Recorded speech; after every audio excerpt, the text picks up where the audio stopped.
Magandang gabi po. Restaurant/fast food edition po tayo.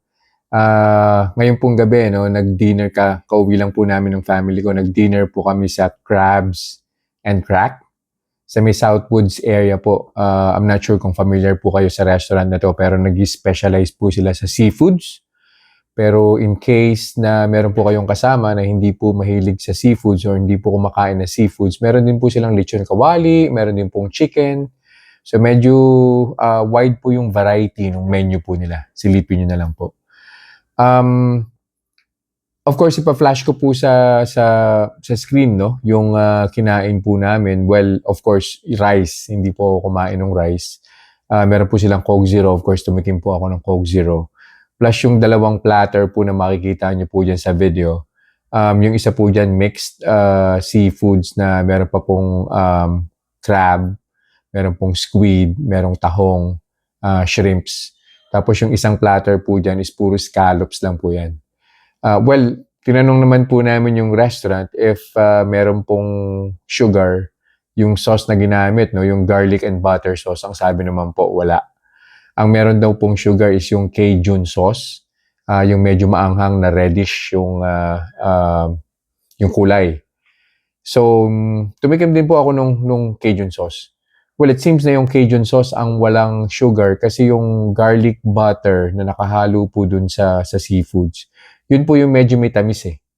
And I'm pretty sure yun po yung reason kung bakit nag-elevate po ng konti yung blood sugar ko. So, nag-start po akong kumain. Yung blood sugar level ko po was at 90. Of course, kinuha ko po yan via the Otay CGM. Ayan. Tapos on the first hour, umakyat po siya, nag-117. So, from 90 to 117 plus 27 po yan, no? Although, 117, it's still a good number dahil dinner ko po yan eh. One full meal po yan. And then, after 30 minutes, bumaba na po siya, nag-97 na po siya. Hindi ko na po tinuloy yung monitoring kasi yung arrow right after the 97 reading, pababa na po siya. Most likely, in the next, 10 or 15 minutes, magla-less than, maabot na po niyan yung baseline na 90.